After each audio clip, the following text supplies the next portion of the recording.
جب پوچھا گیا حضور یہ قربانیاں کیا ہیں، فرمایا تمہارے باپ ابراہیم کی سنت ہے، اور فرمایا کہ ان کو خوش دلی سے اللہ کی راہ میں قربان کرو۔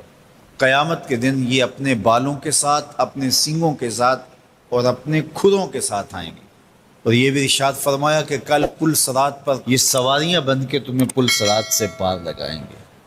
اور جب قربانی کے لیے کوئی شخص جانور خوش دلی کے ساتھ رضائے الہی کے حصول کے لیے ذبح کرتا ہے تو اس جانور کا خون زمین پر گرنے سے قبل یہ عمل قبول کر لیا جاتا ہے۔ اور یہ بات بھی ذہن میں رکھیے گا کہ ایام نہر یہ 3 دن جو خون بہانے کے ہیں، 10، 11 اور 12 تاریخ، ان ایام میں آپ جو بھی عمل کریں، نماز پڑھیں اور دیگر صالح اعمال کریں، بہت قابل قبول ہیں اور اللہ ان کو قدر کی نگاہ سے دیکھتا ہے۔ لیکن ان ایام میں جو سب سے زیادہ اللہ کو محبوب عمل ہے وہ راہ خدا میں خون بہانا ہے، قربانی پیش کرنا ہے۔ تو قربانی کا کوئی اور متبادل نہیں ہو سکتا۔ کچھ لوگ یہ فلسفہ ان دنوں کے اندر بیان کرتے ہیں کہ 20-50 ہزار کی قربانی کرنے کی بجائے اتنے اگر کسی غریب کو دے دیے جائیں تو اس کے 2-3 مہینے خیریت سے گزر جاتے ہیں، اور وہ گھر کے اندر جو ہے وہ ضرورت کی چیزیں ڈال لے تو گوشت تو 2-4 دن کے اندر کھایا پیا جاتا ہے، ختم ہو جاتا ہے۔ لیکن اگر اتنے پیسے کسی غریب کے گھر دے دیے جائے تو یہ اچھی بات ہے۔ تو اسلام کب اس عمل سے روکتا ہے؟ غریب کی مدد کیجیے، صرف عید کے دن ہی نہیں، مینڈے کی جگہ ہی نہیں، بلکہ اسلام تو راہ خدا میں جانور ذبح کر کے اسی جذبے کو بیدار کرنا چاہتا ہے کہ تمہیں گوشت کی ضرورت بھی نہیں تھی پھر بھی تم نے ذبح کر دیا، تو جہاں ضرورت ہوگی اور تمہاری ہمسائیگی میں، تمہارے اطراف میں جب کوئی غریب ہوگا تو پھر تم اس کے لیے ذبح کیوں نہیں کرو گے؟ اس کے لیے تم قربانی کیوں نہیں کرو گے؟ اِیثار کیوں نہیں کرو گے؟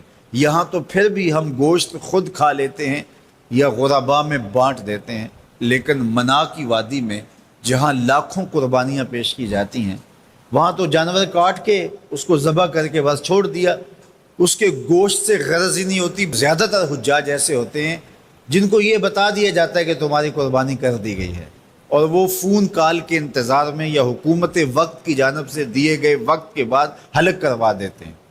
تو انہوں نے نہ اپنا جانور دیکھا ہوتا ہے، نہ اس کو ذبح ہوتے دیکھتے ہیں، تو صرف انہیں ٹائم بتلا دیا جاتا ہے یا ان کو کال کر دی جاتی ہے تو یہ ان کے لیے کافی ہوتا ہے۔ تو وہاں تو گوشت کھانا بھی مقصود نہیں، تو صرف اللہ کی رضا کے لیے جانور ذبح کرنا۔ تو جب رضائے الہی کے لیے جانور ذبح کرنے کا جذبہ پیدا کر کے تمہیں راہ خدا میں خرچ کرنے کی ترغیب دی جاتی ہے تو پھر تم پورا سال خرچ کرو گے، تمہارے لیے کوئی مشکل اور کوئی مشقت نہیں ہوگی۔ لیکن اگر تم جو ہے وہ اس جذبہ خیر سے نور حاصل نہیں کرو گے تو پھر تمہیں یہ دولت نصیب نہیں ہوگی۔ تو سب سے افضل عمل ان 3 ایام کے اندر جو بتایا گیا وہ یہی ہے کہ راہ خدا کے اندر خون بہانا ہے۔ اللہ کے محبوب علیہ الصلوۃ والسلام کی خدمت میں جو ہے وہ مینڈے لائے گئے جو چتکبرے تھے، اور حضور علیہ الصلوۃ والسلام نے اپنے مبارک ہاتھ سے ان کو ذبح کیا۔ تو عید قرباں یہ ایثار کی عید ہے، یہ قربانی کی عید ہے، اور اسلام ہمیں قربانی سکھاتا ہے۔ اسلام لمحہ لمحہ قربانی ہے، ایک ایک ساعت اسلام قربانی کا نام ہے، اور ہمیں درس زندگی۔ حضور نے ارشاد فرمایا ان الرسالۃ والنبوۃ قد انقطعت، رسالت اور نبوت اب ختم ہو گئیں۔ فلا رسول بعدی ولا نبی بعدی، میرے بعد کوئی رسول بھی نہیں آئے گا، میرے بعد کوئی نبی بھی نہیں آئے گا۔ بہت سارے لوگ مختلف زمانوں کے اندر نبوت کے دعوے کرتے رہے اور اپنے انجام بد کو پہنچتے رہے، اور سب سے بڑا فتنہ جو پیدا ہوا وہ قادیان کا دجال مرزا قادیانی۔ پہلے تو اس نے یہ کہا کہ حضور علیہ السلام کے بعد نبوت کا اجرا ممکن نہیں ہے، اور اپنی ایک کتاب حمامۃ البشریٰ کے اندر اس نے کہا رب رحیم شان والے نے ہمارے نبی کا نام خاتم الانبیاء بغیر کسی استثناء کے رکھا ہے، اور ہمارے نبی نے لا نبی بعدی کے بیان سے اس کی تشریح کر دی ہے، جو طالب علموں کے لیے بالکل واضح ہے۔ یہ اس نے اپنی کتاب حمامت البشرا کے اندر لکھا۔ اس وقت تک اس کا پروگرام نہیں تھا کہ میں نے نبوت کا دعویٰ کرنا ہے۔ بعد میں آپ کی سیالکوٹ کی کچہری میں ہی وہ ملازم تھا، اور میں اگر تاریخ کے ابواب کھولوں تو بات لمبی ہو جائے گی۔ کچھ لوگوں کا انٹرویو ہوا، وہ کامیاب ٹھہرا، اور پھر اس نے پہلے راستہ ہموار کرنا شروع کیا، اور پھر ایک دن اس نے کہہ دیا کہ بعثنی اللہ علی راس المئۃ لأجدد الدین، اللہ نے مجھے صدی کے سر پہ مبعوث کیا ہے کہ میں دین کی تجدید کروں، مجدد بن بیٹھا۔ پھر کچھ وقت گزرا، اس نے کہا وَأَنَا الْمَسِيحُ الْمَوْعُودُ وَالْمَهْدِيُ الْمَوْعُودُ، میں مسیح موعود ہوں اور مہدی موعود ہوں۔ یہ حقیقت الوحی کے اندر اس نے لکھا، روحانی خزائن کے اندر موجود ہے۔ پھر ایک دن بدبخت نے کہا کہ منم مسیح زماں و منم کلیم خدا، منم محمد و احمد کے مجتبی باشد، استغفر اللہ لعنت اللہ علی الکاذبین۔ اس نے کہا میں ہی مسیح زماں ہوں، میں ہی کلیم خدا ہوں، اور معاذ اللہ استغفر اللہ میں ہی محمد ہوں، میں ہی احمد ہوں کہ جو مجتبی تھے۔ اور پھر بدبخت آگے بڑھا اور اس نے انبیاء کی توہین کی، ذات باری کی توحید کی، اور کہا بایعنی ربی، میرے رب نے میری بیعت کی ہے، معاذ اللہ استغفر اللہ۔ یہ روحانی خزائن کے صفحہ نمبر 227 پہ اس نے لکھا، اور پھر کہنے لگا میرے رب نے مجھے وحی کی ہے، انت منی بے منزلت اولادی، آپ میرے لیے میری اولاد کی جگہ ہیں، استغفر اللہ علی ذالک۔ پھر اس نے کہا ابن مریم کے ذکر کو چھوڑو، اس سے بہتر غلام احمد ہے، استغفر اللہ۔ پھر اس نے لفظ گھڑنے شروع کر دیے اور اللہ کی وحی اس کو قرار دینا شروع کر دیا۔ میرے پاس اتنا وقت نہیں ہے کہ اس کے حفوات اور اس کی بکواسات کو آپ کے سامنے رکھوں، لیکن جو اس نے وحی کے نام سے لوگوں تک پہنچایا وہ گالیاں تھیں، وہ لغویات تھے، وہ الوہیت کی توہین پر مشتمل باتیں تھیں، انبیاء کی توہین تھی، صحابہ اور اہل بیت کی توہین تھی، اور تضادات پر مشتمل باتیں تھیں۔ اور کیوں نہ ہو کہ یہ شخص ازلی بدبخت تھا، اور پھر اس نے یہاں تک کہا کہ جو میری بات کو نہیں مانتے اور مجھے تسلیم نہیں کرتے وہ جنگلوں کے سور اور کنجریوں کی اولاد ہیں، استغفر اللہ علی ذالک۔ اور مسلمانوں کو اپنی حمایت اور اپنی اطاعت کے لیے اس نے ابھارا۔ جو زر پرست لوگ تھے وہ اس کے پیچھے لگ گئے، چونکہ جن کے مفادات اور مرزا قادیانی کے مفادات سانجے تھے تو انہوں نے اس کے پیچھے لگنا ہی تھا۔ چونکہ مرزا قادیانی جو ہے یہ انگریز کا لگایا ہوا پودا ہے۔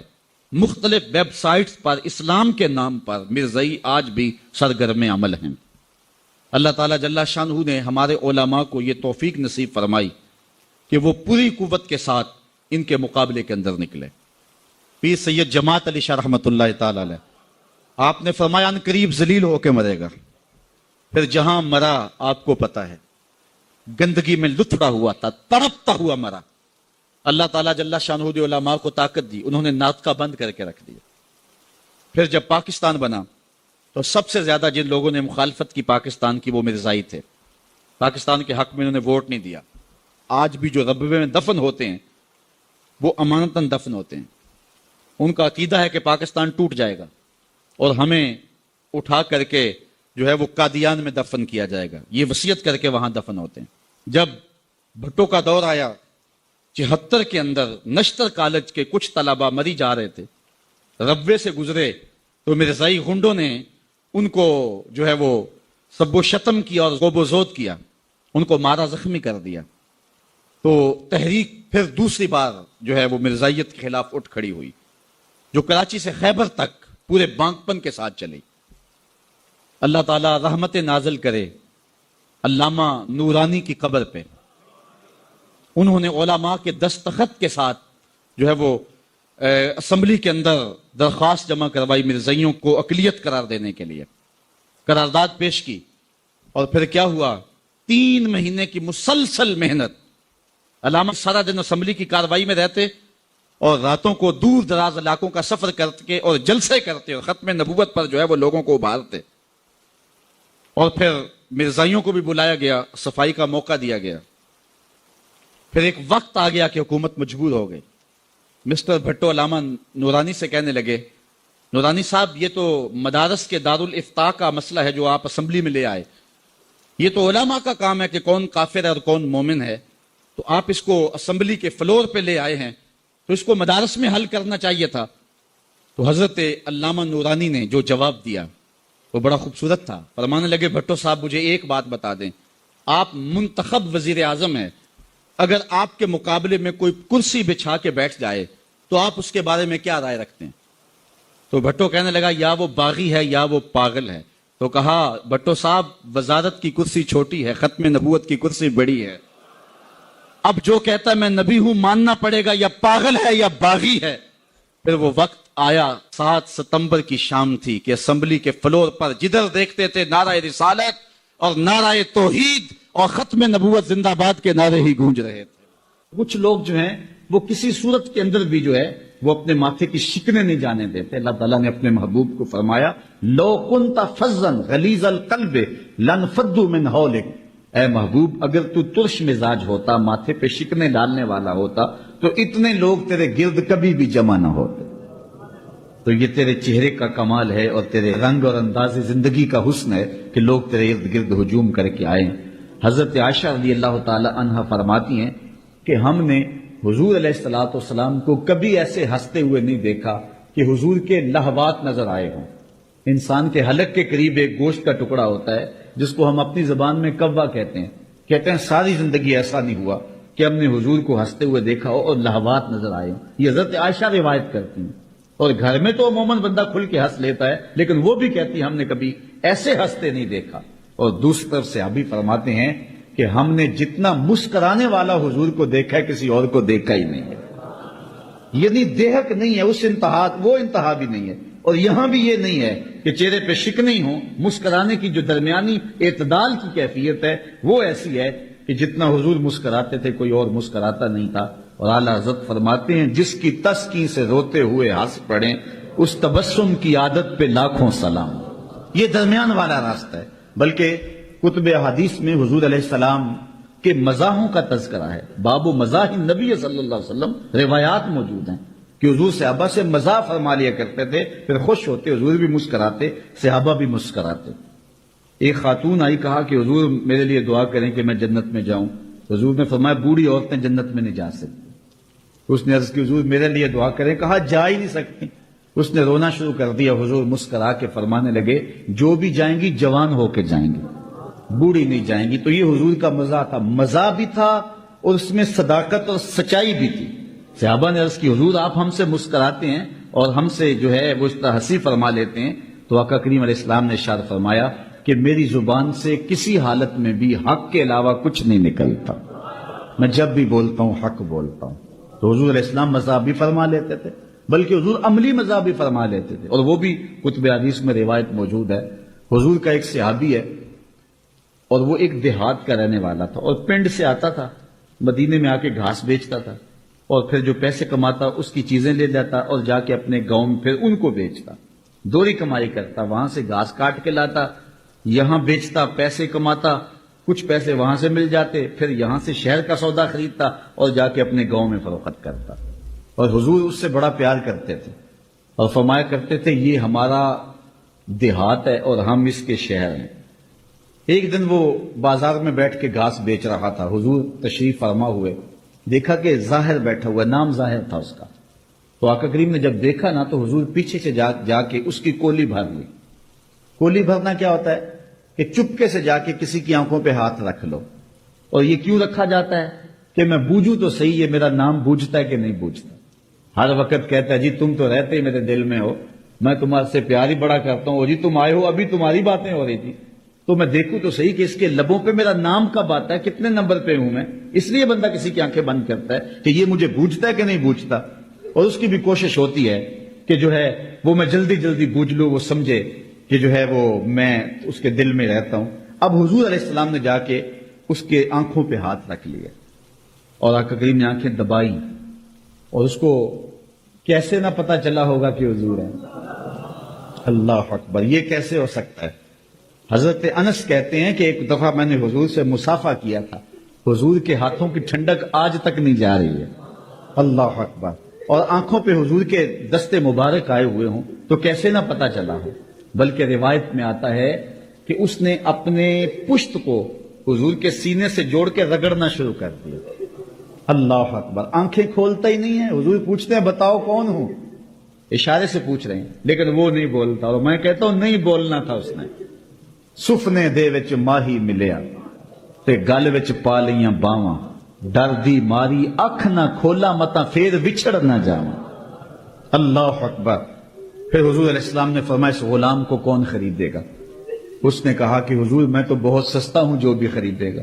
تو حضور نے فرمایا نہیں، تو سستا نہیں ہے، تو اللہ کے ہاں بہت مہنگا ہے۔ تو حضور مزاح بھی فرما لیا کرتے تھے، تو نہ یہ انتہا اور نہ وہ انتہا، بلکہ درمیان کا راستہ۔ پاکستان مٹنے کے لیے مارز وجود میں نہیں آیا، یہ قیامت تک قائم رہنے کے لیے مارز وجود میں آیا ہے، اور اللہ تعالیٰ نے اس ملک کی حفاظت کرنی ہے۔ اس کو مٹانے والے آپ مٹ جائیں گے۔ بابا اشفاق نے وہ زاویہ نامی کتاب میں لکھا ہے کہ پاکستان کی مثال حضرت صالح علیہ السلام کی اونٹنی کی طرح ہے۔ یہ پاکستان ایک معجزے سے مارز وجود میں آیا، معجزے سے قائم ہے، اور جس نے اس کی تقدیر سے کھیلنے کی کوشش کی وہ خود مٹا دیا جائے گا، اس کا نام و نشان مٹ جائے گا۔ اور آپ ماضی بھی جانتے ہیں اور مستقبل میں بھی آپ دیکھیں گے کہ جس نے بھی اس ملک کو جو ہے وہ دیدہ اور نادیدہ جس طرح سے بھی نقصان پہنچانے کی کوشش کی، وہ مٹا دیا جائے گا، برباد کر دیا جائے گا، اور یہ وطن، یہ پاکستان، یہ ملک قیامت تک مارز وجود میں رہے گا۔ اور اللہ تعالیٰ نے ہمیں جو میزائل سسٹم دیا ہے، حضور علیہ السلام نے فرمایا تھا کہ جو ہے وہ تمہاری طاقت تیروں سے ہے، اور اس دور کے سب سے بڑے تیر جو ہیں وہ میزائل ہیں۔ اللہ نے پاکستان کو جو میزائل سسٹم دیا ہوا ہے، یہ میں آپ کو بتاؤں، اللہ بھلا کرے ڈاکٹر قدیر کا، اللہ بھلا کرے ڈاکٹر سمر مبارک اور ان لوگوں کا جنہوں نے پاکستان کو مضبوط کیا۔ ان حالات کے اندر یہ کیوں پاکستان کے اوپر حملہ نہیں کرتے ہیں؟ پاکستان کا جو میزائل سسٹم ہے اللہ کے فضل پہ دنیا کا سب سے فاسٹ سسٹم ہے، اور اتنا فاسٹ سسٹم کسی ملک کے پاس موجود نہیں ہے، میزائل سسٹم جو پاکستان کے پاس موجود ہے۔ یہ پاکستان کی طرف آنکھ اٹھا کر دیکھے تو صحیح، ہم بڑے کچے اڑا کے رکھ دیں گے انشاءاللہ۔ وہ اپنے مضبوط بنکروں کے اندر بھی مضبوط نہیں رہیں گے، انہیں پتہ ہے اس بات کا۔ اللہ تعالیٰ نے پاکستان کو وہ تیر دیا ہے جس کا حضور نے فرمایا تھا کہ تمہارے تیروں سے تمہاری قوت ہے، تو یہ تیر اللہ نے پاکستان کو دیے ہوئے ہیں۔ ہمارے پاس غوری بھی موجود ہے، ہمارے پاس جو ہے وہ ہتف بھی موجود ہے، اور ہمارے پاس جو ہے وہ دیگر جو ہے وہ موجود ہیں، اور انشاءاللہ ابھی ان کو ہمارا ماضی یاد نہیں ہے، ابھی یہ ہمارے مجاہدوں کی ان کہانیوں کو بھول گئے ہوئے ہیں۔ تمہیں شوق ہے تو پورا کر لو، جب تم جنگ شروع کرو گے، شروع تم کریں گے، پھر ختم ہماری مرضی سے انشاءاللہ ہوگی، تمہیں بھاگنے کے لیے کوئی جگہ ہی نہیں ملے گی۔ یہ پاکستان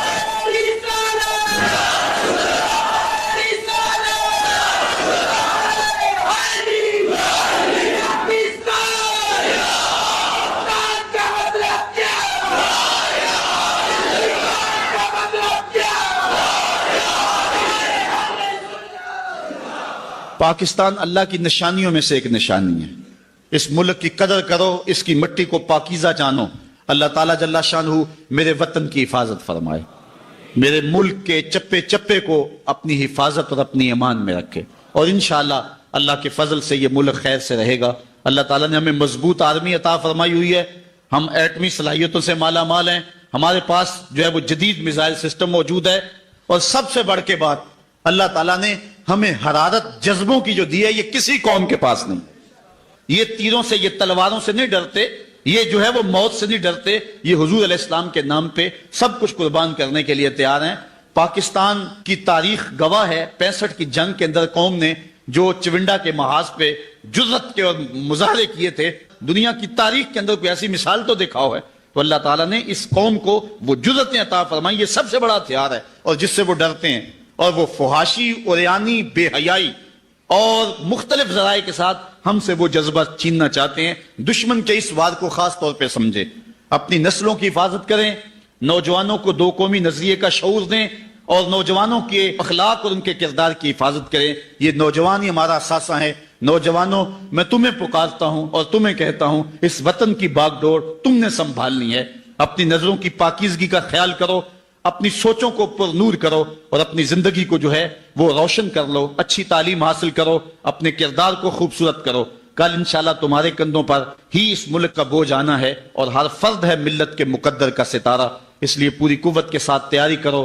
اللہ تعالیٰ جل شانہ نے اس ملک سے نہ صرف اس ملک کے لیے حالات بہتر ہونے ہیں، بلکہ اس ملک نے پورے عالم اسلام کی قیادت کرنی ہے. یعنی صرف آج تو ہمیں اس ملک کے لیے کوئی لیڈر نہیں مل رہا، ایک وقت آنا ہے جس کی نشاندہی کی گئی ہے. اس ملک سے جو لیڈر اٹھے گا وہ صرف پاکستان کے نہیں، پوری دنیا کی عالمی قیادت جو ہے وہ یہ ملک کرے گا. اور انشاءاللہ حالات پیدا ہو رہے ہیں دنیا کے اوپر، اگر نام رہے گا تو میرے حضرت خلیل اللہ سے جو امتحان لیے گئے ہیں وہ مخفی نہیں ہیں. جلتی ہوئی آگ میں چھلانگ لگانے کا حکم نامہ ملتا ہے تو وہ مسکراتے ہوئے آگ کے شعلوں میں لپک جاتے ہیں. بڑا امتحان تھا، کڑا امتحان تھا، سرخرو ہوئے، کامیاب ہوئے، بامراد ہوئے. لیکن پھر ایک ایسا امتحان حضرت خلیل اللہ پہ ڈالا گیا، اگر وہ کو ہمالیہ پہ بھی ڈالا جاتا تو اس کا پتا بھی پانی ہو جاتا. پہلے تو اولاد نہیں ہو رہی تھی اور زندگی کی طویل بہاریں بیت گئیں. بڑھاپے کے اندر اللہ تعالیٰ نے اولاد کی دولت سے نوازا اور وہ پھر بیٹا دیا تو چاند سے بھی سونا. بیٹے کو دیکھا، ابھی آنکھ بھر کے نہیں دیکھا، اللہ کا ایک حکم نامہ آ گیا، آزمائش آ گئی. کیا کہ اس بیٹے کو اٹھاؤ، اس کی ماں کو بھی لو اور ایسی وادی میں چھوڑاؤ جہاں کوئی آب و دانہ نہ ہو. کتنا کڑا امتحان ہے. لیکن حضرت خلیل اللہ اپنے بیٹے کو لیتے ہیں، اپنی بیوی کو لیتے ہیں، اور یہاں جہاں آج مکہ آباد ہے اس وقت سنگلاخ پہاڑ تھے، خشک پہاڑ، پانی کا کوئی چشمہ نہیں تھا، آبادی کا نام و نشان بھی نہیں تھا. اس وادی بے آب و گیا میں اپنے بیٹے کو چھوڑا تھا. حضرت خلیل اللہ فلسطین میں چلے گئے تھے. اتنے عرصے کے بعد بڑھاپے کا بیٹا حضرت خلیل کو ملا. پہلے حکم ہوا وادی ذی زرع میں چھوڑاؤ، چھوڑا ہے. اب بچہ 8 سال کا ہوا یا ایک روایت میں 13 سال کا ہوا. اب حکم نامہ ہے جاؤ بیٹے کو ملو. مالک کھلونے لے جاؤں، کہا نہیں، ایک چھری لے جاؤ، ایک رسی لے جاؤ. اللہ اکبر. یہ کوئی فسانہ نہیں ہے، یہ کوئی کہانی نہیں ہے، یہ حقیقت واقعہ ہے. اس آسمان نے یہ منظر اپنی بوڑھی آنکھوں سے دیکھا ہے. حضرت خلیل اللہ چھری لیتے ہیں، رسی لیتے ہیں اور وہاں سے فلسطین سے سفر کرتے ہوئے مکہ المکرمہ میں یہاں پہنچتے ہیں. چھری اور رسی چھپا لیتے ہیں اور اپنی زوجہ سے ملتے ہیں، بچے کا ماتھا چومتے ہیں اور پھر کہتے ہیں جلدی جلدی میرے بیٹے کو تیار کر دو، اس کو دوست کی دعوت پہ لے کے جا رہا ہوں. حضرت ہاجرہ جلدی جلدی سے بیٹے کو تیار کرتی ہیں، سر پہ تیل لگاتی ہیں، کنگھی کرتی ہیں، مانگ سجاتی ہیں، سونے سے کپڑے پہناتی ہیں. شہزادہ تیار ہو جاتا ہے. حضرت خلیل اللہ اپنے بیٹے کو ساتھ لے کے منا کی وادی کی طرف چلنے لگے. شیطان نے کہا اس سے نازک موقع شاید مجھے مل سکے. حضرت ہاجرہ کے پاس آیا، کہا شہزادہ کدھر گیا ہے؟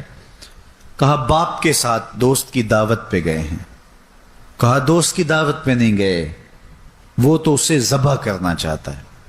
کہا کوئی ہوش کر، وہ بیٹا جو راتوں کی دعاؤں میں رو رو کے مانگا تھا، سسکیاں بھر بھر کے آہو زاری کر کر کے جس بیٹے کو رب سے مانگا تھا اس کو اپنے ہاتھ سے ذبح کر دے گا؟ یہ تو نور نظر ہے باپ کی آنکھوں کا، کیسے ذبح کر دے گا؟ کہنے لگا کہ وہ سمجھتے ہیں کہ رب کا حکم ہے. تو حضرت ہاجرہ نے کہا ظالم تو کہیں شیطان تو نہیں؟ اگر رب کا حکم ہے، آج ہاجرہ کی گود میں ایک بیٹا ہے، کاش 1000 اسماعیل ہوتے، میں قربان کر دیتی. پھر حضرت اسماعیل کے پاس گیا یہاں سے نامراد ہو کے. اسماعیل کدھر جا رہے ہو؟ کہا باپ کے ساتھ، باپ کے دوست کی دعوت پہ جا رہا ہوں. کہا نہیں تجھے ذبح کرنے لے جا رہے ہیں. کہا کیا بولتا ہے، باپ ذبح کرے گا؟ اس کی آنکھوں کی پتلیوں پر میرا لکھا ہوا پیار دیکھ، اس کے دل میں میرے لیے دھڑکنے دیکھ، کیا وہ مجھے ذبح کرے گا؟ کہا رب کا حکم سمجھتا ہے. کہا آج میرے اس ناتواں بدن میں ایک جان ہے، کاش 1000 جان بھی ہوتی تو میں اس کے نام پہ قربان کر دیتا. خلیل اللہ کے پاس چلا جاتا ہے. کہتا ابراہیم رب کو منانے کے اور تھوڑے طریقے ہیں، ضرور بیٹا ہی ذبح کرنا ہے تو آپ پتھر اٹھا لیتے ہیں، اور 3 موقعوں پر اس کو پتھر مارا۔ اب وادی منا میں باپ اور بیٹا پہنچتے ہیں۔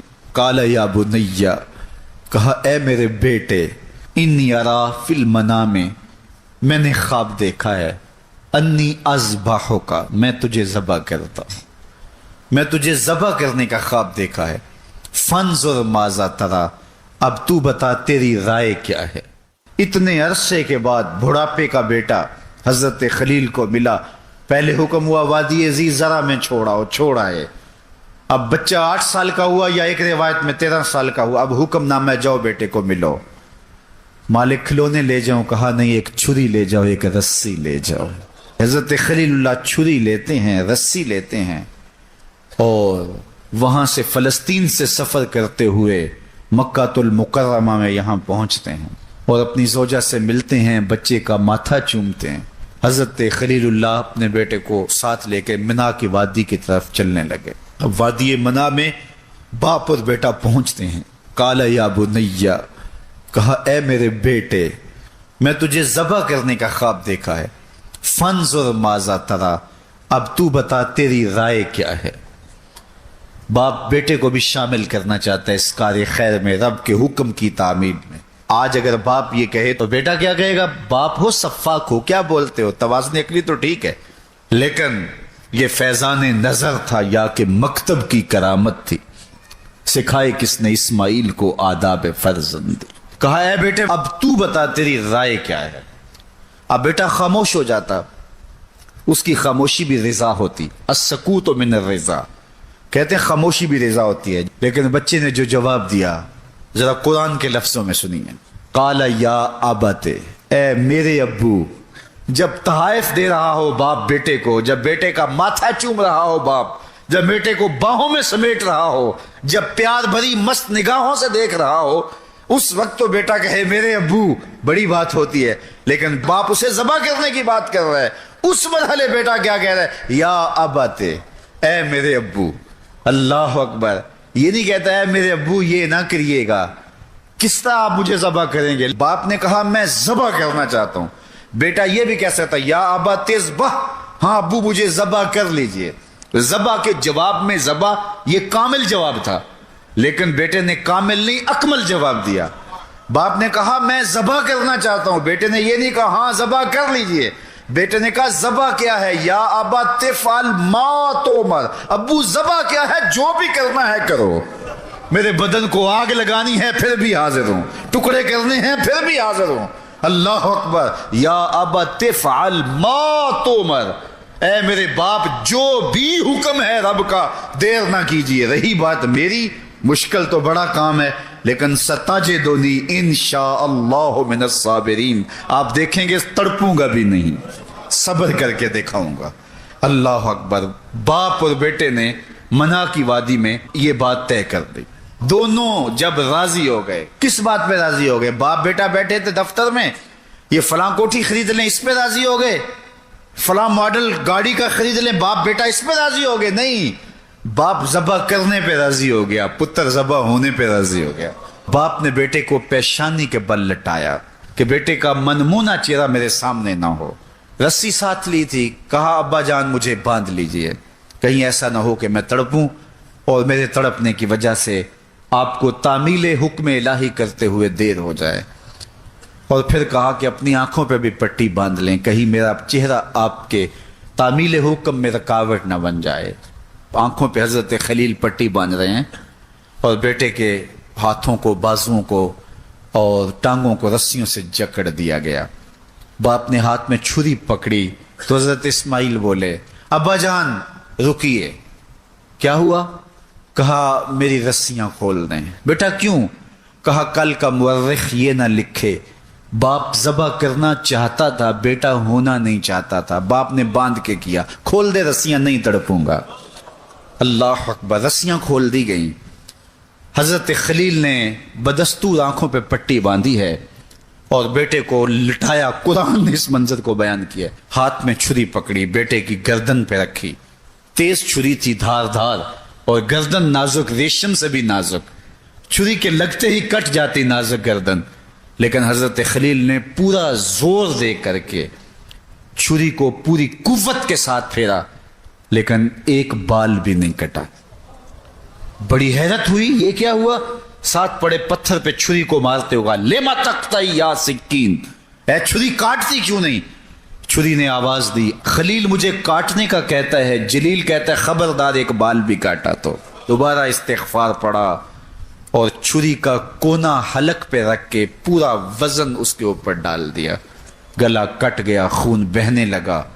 حضرت خلیل اللہ دل ہی دل میں شکر بجا لا رہے ہیں کہ اتنا بڑا کام تھا بیٹے کو ذبح کرنے کا، شکر ہے رب کے حکم پہ میں وہ کر گزرا، لیکن بیٹا ذبح کیا ہے، بدن کپ کپا رہا ہے۔ فوراً آنکھوں سے پٹی کھولی اور دیکھا کہ بیٹا ذبح نہیں ہوا، دمبا ذبح ہوا ہے۔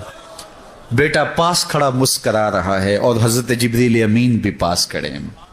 تو حضرت خلیل اللہ کی زبان سے بے ساختہ نکلا اللہ اکبر، تو حضرت اسماعیل نے کہا لا الہ الا اللہ واللہ اکبر، تو جبریل مسکرا کے بولے اللہ اکبر وللہ الحمد۔ کہا ہے ابراہیم قیامت تک تمہاری قربانی بھی باقی رکھیں گے، زبانوں سے نکلے جملے بھی باقی رکھیں گے۔